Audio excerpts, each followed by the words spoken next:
축복합니다. 사랑합니다. 네, 시온의 해, 은혜의 해, 우리 이 시간이 은혜의 시간인 줄 믿습니다. 하나님 앞에 나와서 은혜 가득한 이 시간 되시기를 축복합니다. 지난 2월 6일 현지 시간 새벽 4시 17분에 튀르키예 동남부에 규모가 7.8인 대지진이 발생을 했습니다. 첫날 지진으로 튀르키예만 912명이 숨을 거두었고요. 둘째 날 저녁에 또 여진이 발생해서 3,500여 명이 사망을 했습니다. 건물은 3,000여 채, 3,500여 채 이렇게 이제 차례로 무너졌는데요. 많은 사상자와 엄청난 피해를 입혔습니다. 우리 교회도 특별 헌금을 해서 총회를 통해서 전달을 했는데요. 그런데 이 튀르키예 지진이 일어난 바로 그 동남부 지역에 피해가 거의 없었던 한 도시가 있어서 다른 도시들은 주변에 다른 도시는 다 무너졌는데 그 도시만 거의 피해 없이 이렇게 지나가게 된 것이 화제가 되었는데요. 잠깐 그 영상을 한번 보도록 하겠습니다.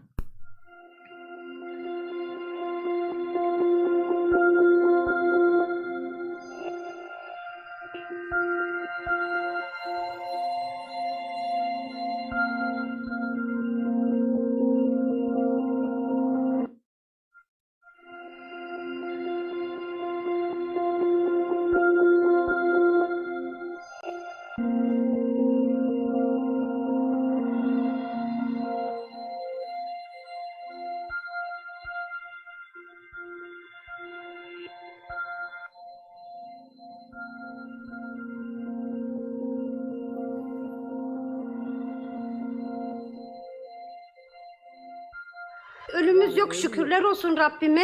Binalarımızda sadece hasar. Birçok nedeni olabilir bunun. Yani jeolojik nedenleri, işte tek katlı olması, müteahhitlerimizin daha dikkat etmesi. Erzin daha çok müstakil yapılaşmanın olduğu bir ilçemiz. En fazla katımız 6 kat. Bu bina kütle olarak zarar almadan dayanabilmiş, ayakta kalmış. Ama arkadaki bina da yeni binamız. Bunlar da hep yönetmeliğe uygun şekilde yapıldığı için bu şekilde en azından insanların can güvenliğini sağlayabiliyor. Müteahhit sayısı çok fazla değil. Hepsi de Erzin'in kendi yerli halkı, yani çalma olayları ya da ne bileyim usulsüz, kaçak bu tarz binalar yapılmıyor.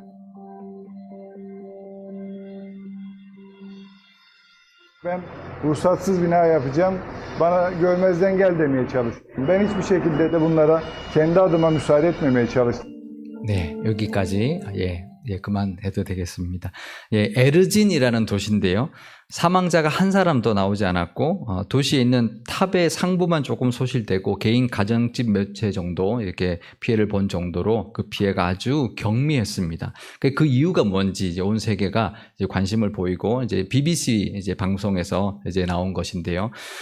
그 도시의 시장, 아까 마지막에 나왔던 남자가 그 도시의 시장인데요.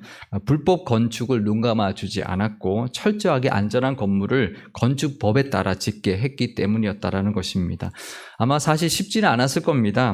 이제 아마 다 그런데 특히 그 나라는 다 그런데 왜 당신만 유난을 떠느냐. 뇌물 좀 받고 눈 감아주면 우리도 자재비 절약하고 좋은데 서로 좋은데 왜 이렇게 깐깐하게 구느냐 그랬을 겁니다. 네, 거기까지만 했을까요? 아마 온갖 협박과 압박과 모함까지도 했을 겁니다. 하지만 그 시장이 시민의 안전을 위해서 단호하게 맞섰고요. 결국 그 뚝심이 도시를 지켰고 시민의 안전을 보호할 수 있었습니다. 이처럼 믿음에도 뚝심이 있어야 합니다. 하나님의 법, 이 건축법에 따라 건물을 짓는 것처럼 하나님의 법인 말씀을 따라 우리의 인생을 지어가야 되는데 우리도 살다 보면 꼭 그렇게까지 이제 살아야 되냐, 그냥 신앙생활 하더라도 그냥 적당히 그렇게 하면 살아야지, 그럴 때가 있습니다. 하지만 언제 그 진가가 나타나느냐 하면 바로 이 지진 같은 위기가 닥쳤을 때 그 진가를 발휘하는 것입니다.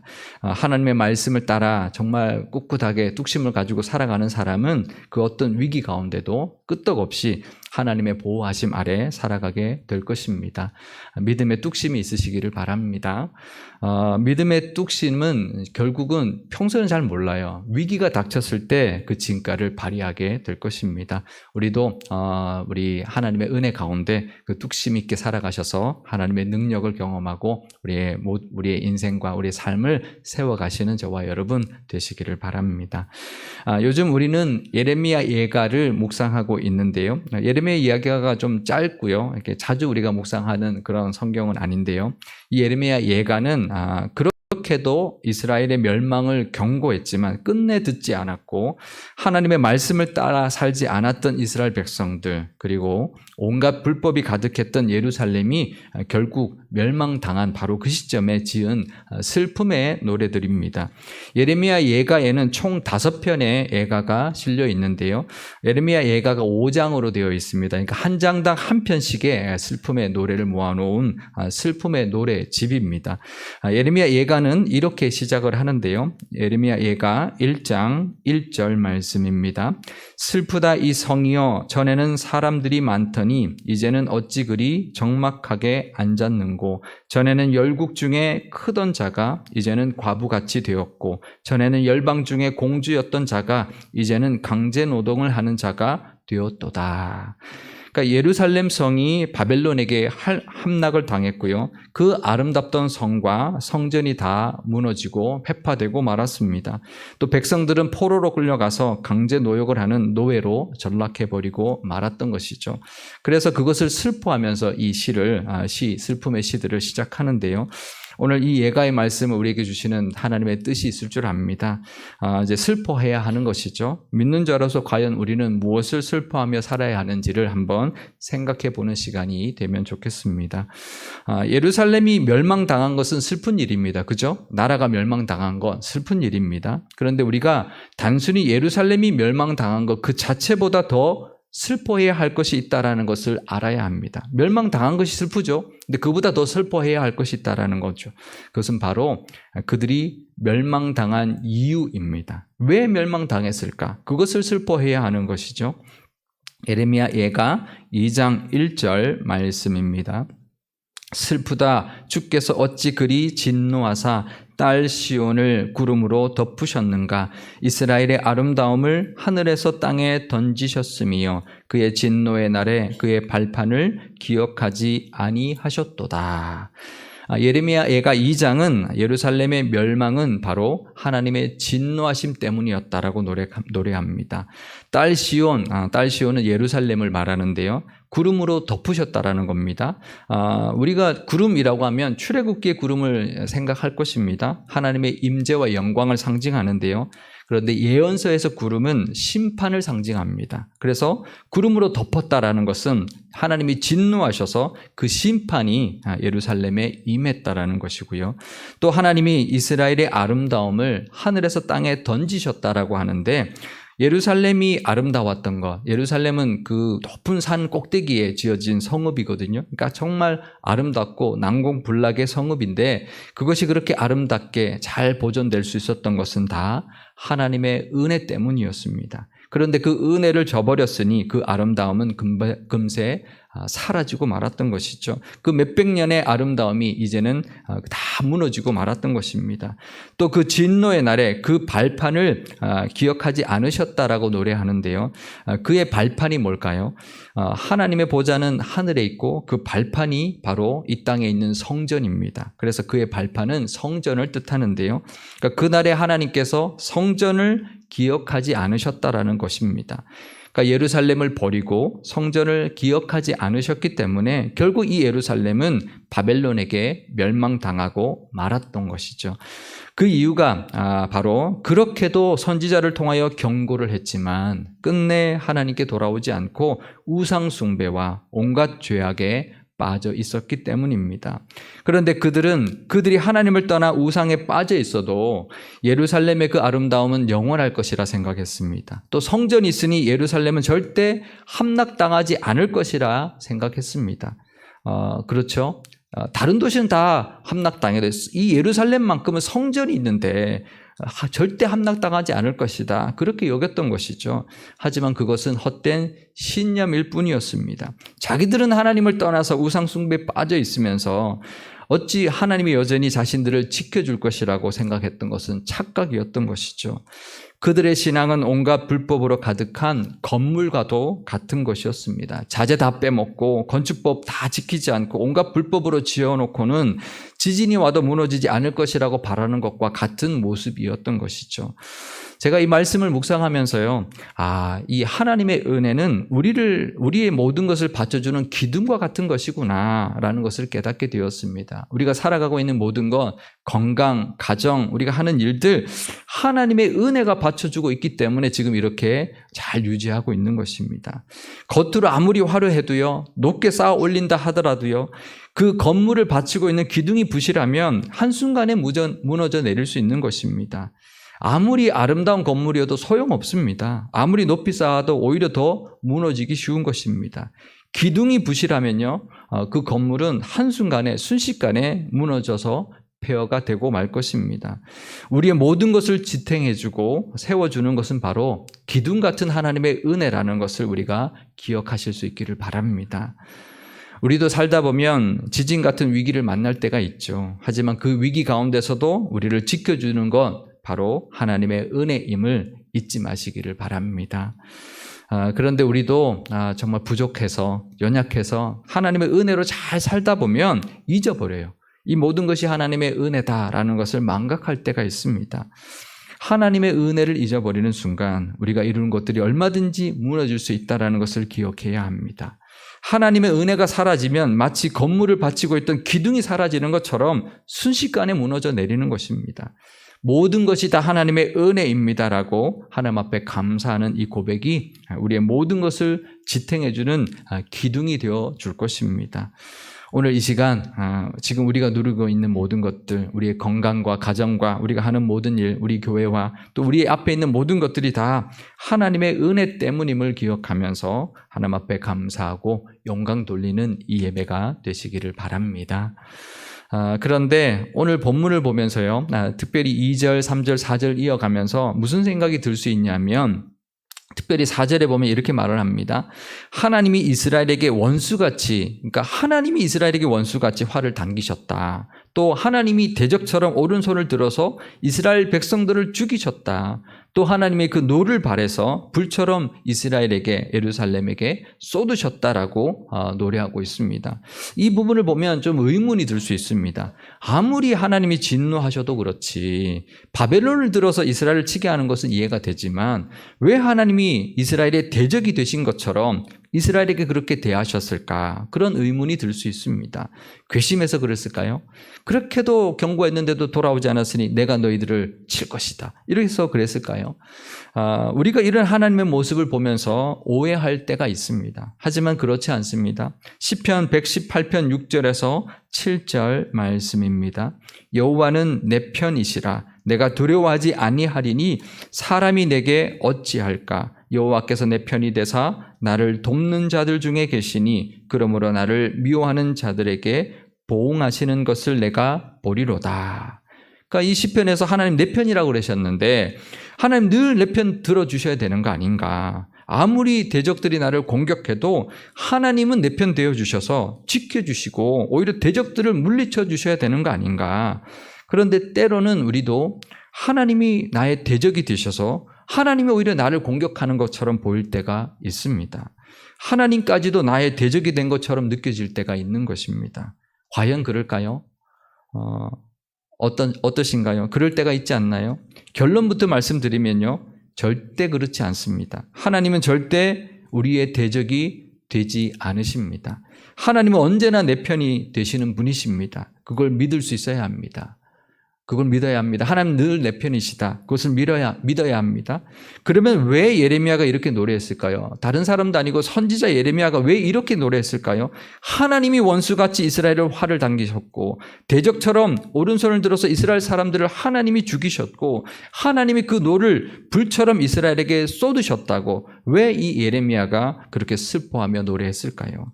그것은 바로 하나님이 이스라엘의 대적이 된 것이 아니라 이스라엘이 하나님의 대적이 되었기 때문입니다. 하나님은 늘 언제나 이스라엘 편에 서기를 원하시는데 이스라엘이 하나님의 대적 편에 섰기 때문에 마치 하나님이 대적처럼 이스라엘을 치는 것으로 보였던 것이죠. 하나님은 늘 내 편 되시기를 원하십니다. 그래서 내 편 되시는 하나님의 은혜를 누리려면 우리가 기억해야 할 것이 있습니다. 내가 하나님 편에 서 있어야 합니다. 하나님 내 편 되기를 원하는데 내가 하나님 저 편에 있으면서 세상에 서 있으면서 왜 하나님 내 편 안 들어주냐고 해서는 안 되는 것이죠. 내 편 되시는 하나님의 은혜를 누리려면 내가 하나님 편에 서 있어야 합니다. 나를 돌아봐야 합니다. 하나님께 섭섭해야 할 것이 아니라 내가 정말 하나님 편에 서 있는가. 우리가 부족하죠. 때로는 부족합니다. 하지만 아무리 부족해도 내가 하나님 편에 서 있어야 합니다. 끝까지 하나님 편은 붙들어야 합니다. 그러면 늘 내 편 되어주시는 그 하나님의 능력과 은혜를 누리게 될 것입니다. 그 잊지 마시기 바랍니다. 하나님이 절대 나의 대적이 되시는 것이 아닙니다. 내가 하나님의 반대편에 세상에 가 있기 때문에 그렇게 보이는 것뿐입니다. 오늘 설교 제목을요, 우리가 슬퍼해야 할 것들이라고 정했는데요. 우리가 슬퍼해야 될 것이 있습니다. 내가 겪는 고통, 아픔을 슬퍼해야 하지만 그 전에 하나님의 은혜를 잊어버리는 것을 먼저 슬퍼해야 합니다. 내가 하나님의 편에 서 있지 못하고 자꾸 세상을 향해 나아가는 그 죄된 모습을 우리는 슬퍼해야 합니다. 내가 스스로 하나님 반대편으로 나아감으로 말미암아 하나님의 복을 누리지 못하는 나의 그 부족함과 연약함과 어리석음을 슬퍼할 수 있어야 합니다. 그런데요, 나뿐만 아니라 내 가족과 내 교회뿐만 아니라 또 우리가 슬퍼해야 할 것이 있습니다. 그것은 바로 하나님 없이 살아가는 이 세상과 이 세상 사람들입니다. 온갖 불법과 부조리로 이득을 챙기면서 그래도 멀쩡히 잘 사는 것처럼 보이는 사람들, 그들을 우리는 슬퍼할 수 있어야 합니다. 그들은 하나님 은혜 없이도 잘 살고 있다고 착각하고 있습니다. 착각입니다. 그것은 불로 뛰어드는 불나방 같은 것이고 정말 낭떠러지를 향해 달려가는 그런 들소 같은 모습입니다. 참으로 어리석고 한순간의 영화라는 것을 모르고 살아가고 있는 것입니다. 스스로 하나님의 대적이 되어서 살아가고 있는 믿지 않는 영혼들을 슬퍼할 수 있어야 합니다. 불의 심판, 하나님의 진노가 불같이 임할 것을 알지 못하고 살아가는 영혼들을 우리는 슬퍼할 줄 알아야 합니다. 스스로 하나님의 대적이 되어서 전쟁과 기근, 온갖 재앙들을 불러오면서 살아가는 사람들을 슬퍼할 줄 알아야 합니다. 참 어리석죠? 뭔가를 얻으려고 전쟁을 일으킵니다. 그게 무슨 얻는 것입니까? 다 잃는 것이죠. 예레미야 예가 3장에서는요. 예레미야가 이렇게 노래합니다. 하나님의 분노의 매로 말미암아 고난당하는 자가 바로 나다라고 노래합니다. 예레미야 예가 3장 1절 말씀입니다. 여호와의 분노의 매로 말미암아 고난당한 자는 나로다. 이게 우리 잘못하면 이렇게 생각할 수 있습니다. 예레미야는 계속 경고했습니다. 이러다가 망한다. 하나님께 돌아와라. 근데 망해버렸습니다. 그래서 그 매를 내가 당하고 있다. 나는 죄가 없는데 이스라엘 백성들 때문에 내가 고통당하고 있다라고 하는 원망의 말이 아닙니다. 이 예레미야의 말은 뭐냐면요. 이 고통이 나의 것이다. 이 애통이 바로 나의 것이다 라고 말하면서 이 아픔과 슬픔을 끌어안는 선지자의 고백의 말입니다. 우리에게도 이 선지자의 애통함이 있어야 합니다. 이 시대에 우리는 이 시대의 선지자입니다. 우리가 있는 곳에 선지자가 되어야 합니다. 세상의 고통과 고난을 애통해야 할 줄 알아야 합니다. 주변을 늘 돌아보면서요. 하나님의 은혜를 모르고 살아가는 사람들을 애통해야 하면서 또 전쟁과 기근으로 고통받는 사람을 위하여 애통해 할 수 있어야 합니다. 지진당한 곳을 향하여 또 아직도 전쟁 중인 곳을 향하여 온갖 불평등과 억압으로 고통받는 사람들을 향하여 애통해 할 줄 알아야 합니다. 환경오염으로 고통받는 피조세계와 기후재앙으로 온갖 피해를 다 보고 있는 세상을 향하여 우리는 애통해 할 줄 알아야 합니다. 그것이 우리가 감당해야 할 이 시대의 애통의 사명입니다. 예수님이 이렇게 말씀하셨습니다. 애통하는 자는 복이 있다. 나를 향해서 나의 가족과 내 교회를 향해서 슬퍼해야 하지만 그뿐만 아니라 우리는 세상과 사람들을 향해서도 슬퍼하고 애통해야 할 줄 아는 그런 예레미야 같은 믿음의 사람들 다 되시기를 바랍니다. 제가 설교 초반에 트르키예의 에르진이라는 도시를 소개해 드렸습니다. 과연 건축법을 잘 지켜서 건물을 튼튼하게 지었기 때문에 그 지진에서 끄떡없이 있었을까요? 아무리 건물이 튼튼하게 지어져도요, 규모가 7.8인 지진이 오면 속수무책으로 무너져 내립니다. 하늘이 도우신 거죠. 하늘이 정말 기적을 베풀어 주신 것입니다. 그 시장의 그 노력을 가상히 여겨서 하늘이 도와준 것입니다. 그 도시가 무사할 수 있었던 것은 잘 건물들을 지었기 때문이 아닙니다. 바로 은혜 때문이었을 겁니다. 오늘도 우리는 세상을 끌어안고 은혜 없음을 슬퍼해야 합니다. 스스로 하나님의 대적이 되어서 고통받는 이들을 위하여 예레미야처럼 눈물의 기도를 드릴 수 있어야 할 것입니다. 하나님의 은혜가 임하도록 하나님의 은혜 가운데로 들어오는 복을 누릴 수 있도록 우리 모두가 복의 통로의 역할, 또 그 애통의 기도의 역할을, 사명을 감당하며 살아가시는 저와 여러분과 우리 교회가 되시기를 주님의 이름으로 축원드립니다. 기도하시겠습니다. 애통하는 자는 복이 있다 말씀하신 하나님 아버지, 세상에는 하나님 없이도 잘 살고 있는 줄 착각하고 살아가는 사람들이 너무나 많이 있습니다. 하나님의 은혜가 아니면 마치 기둥 없는 건물들처럼 순식간에 다 무너져 내릴 것입니다. 저들을 불쌍히 여겨 주옵소서. 우리가 그들을 향하여 애통해야 하는 사명을 감당하게 하사 하나님의 은혜가 임하도록 역사하여 주옵소서. 믿는 우리도 은혜 안에 살다가 모든 것이 하나님의 은혜임을 잊어버릴 때가 있습니다. 그럴 때 속히 깨닫게 하여 주시고 늘 내 편 들어주시는 그 하나님의 은혜로 그 어떤 지진 같은 위기 가운데서도 지켜주시고 보호하심의 그 은혜를 누리게 하여 주옵소서. 우리 교회와 모든 교우가 늘 주변을 돌아보면서 세상의 아픔과 고난을 끌어안고 기도할 수 있는 사명 감당케 하옵소서. 이 세상에는 전쟁과 기근, 천재지변과 환경오염, 온갖 억압과 불평등으로 고통당하는 사람들이 있습니다. 그들의 아픔을 품고 기도하는 사명 감당하게 하옵소서. 그래서 위로하게 하시고 그 어떤 고통에서도 건진받는 구원의 역사도 일어나게 하옵소서. 우리 구주 예수님의 이름으로 기도드리옵나이다. 아멘.